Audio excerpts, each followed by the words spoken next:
Welcome back to La La Land on CRN Digital Talk. That's guest co-host / guest Rachel Delmar. I'm your host, Brett Chapin. And on the phone, we have Mr. James Roday of Red Dog Squadron. Hey, James. Hey, James. Life is good. Thanks for having me. Thanks for calling in so much. We've talked a little bit about Red Dog Squadron and on the show, and you're one of the founding members. Is that right? Yes. Me and another dude with amazing hair named Brad Rader started this little engine that hopefully could and will continue to can back in the early 2000s after going to college in NYU. Mm-hmm. Migrating west and quickly realizing that it was going to be very important that we stay close to our roots, privilege our love for the boards whilst life became strange and curious with all of these film and television landscapes that we had to negotiate. Yeah, well, you guys are doing something different. You're doing it on a stage rather than a film and television set. Yeah, I've been pretty lucky myself, in order, to stay employed and be able to pay my bills using television and film as a medium. So it's pretty, it's pretty easy to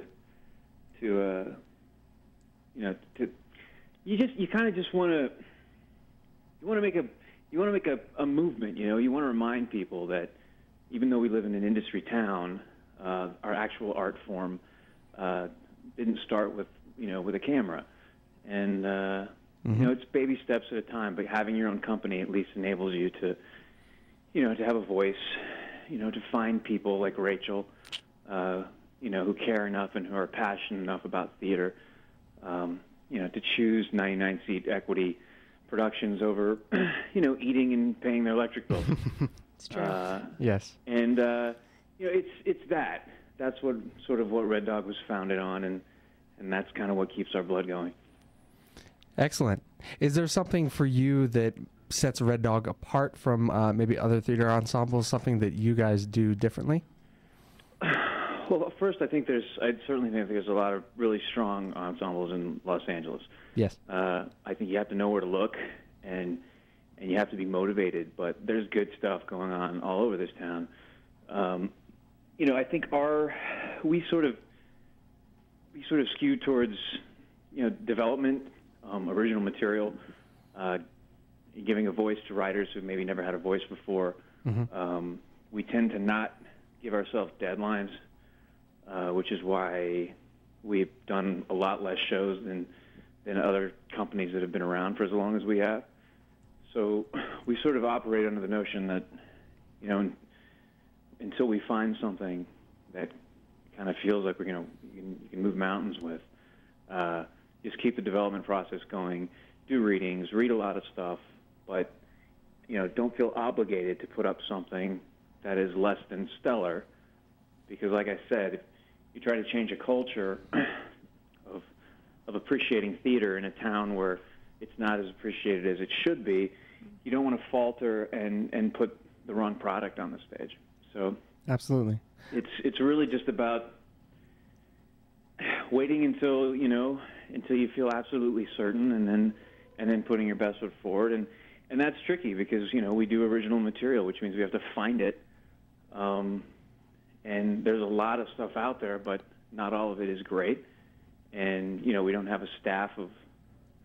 We don't have the staff of the Mark Taper Forum or the Geffen. Like, we're depending on ourselves and other people that are willing to sort of give us the time, whose taste we also trust, to find these little gems, and that takes a long time. So, it's on the one hand, it's a little frustrating because we feel like, it would be great to be sort of a repertory company that had a season that, that you could guarantee you were going to see 3 or 4 Red Dog shows a year, but at the same time, we really want to sort of preserve this idea that when you see a Red Dog show, that it's going to be visceral, it's going to be powerful, it's going to make you think, and it's not going to be, you're not going to be disappointed. You're not going to be done talking about the play, before the appetizers come. Yeah. I find that really interesting that you guys don't have deadlines. That gives you a lot of artistic freedom. I think that's great. Well, so why is it, do you think, because you made an interesting statement a second ago, you think that theater in LA is maybe not appreciated so much as it should be. Why do you think that is, and what do you think that we can do to maybe improve upon that? Well, it's no secret that that LA is a town that was sort of founded and built around the film industry. Mm-hmm. Most people that live here are transient. Most people migrate here, and they don't do it, to become stars of the stage. It's not like people who move to New York with a dream of being on Broadway. People move to LA to work in front of the camera, and that's right. That's sort of that's the goal, and that's the direction that everybody's moving. And I think, unfortunately, just from a performer's standpoint, a lot of times, you'll find actors or actresses saying, "Well, I can't afford to stop and do a play. I can't put that much of my time and energy into doing theater because of the rat race that I'm a part of, and how difficult it is to get a job. It's a huge commitment. Actually pays. Like, I got to give everything I have towards, trying to get a gig on a TV show or trying to get a part in a movie. Yeah. And you in terms of doing good theater, it kind of starts with the culture of your performers. I mean, you can only blame so much on the audience or the lack thereof or the lack of interest, because you got to also generate that interest. And the way you generate that interest is by putting exciting pieces up with exciting people that that people are curious about seeing. So it's kind of a chicken and the egg sort of thing. But I think the best thing that a company like ours or the Dahlia or Furious or any of these companies that I think are doing really exciting work can do is make a splash, put up something that gets people talking, put up something that gets a little bit of media coverage. Do something that's worthwhile. And that's do something that's worthwhile that people are going to talk about, so that on Thursday night, when you don't have plans, you choose to go see that play that everybody's been talking about instead of, Contraband. Absolutely. With Mark Wahlberg, More theater, less contraband. Probably going to be decent at best. Yes. And the experience of going to theater rather than going to a film is just completely different. We got a call on the line. We've got Danny in Atlanta with a question for you, James. Hey, Danny. Hey, Danny. Hey, I'm here. Hey, thanks for calling. Yes, I know that the location for this AFT is very unique and cool and interesting. I want to know what went into the process for choosing that one.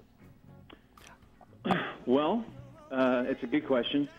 We've been talking for a while about wanting to do something in a non-traditional space. Brad and I both went to the experimental theater wing at NYU, where everything was non-traditional and usually nude. And James, I'm sorry to interrupt you. I hate it when this happens. We have to go to commercial. James, can you hang on for one more segment? And Danny, can you hang on for one more segment? Sure. Absolutely. Okay, guys. We'll talk to you in a second. We'll be back on La La Land today with Brett and Rachel Delmar on CRN Digital Talk. Are you an inventor?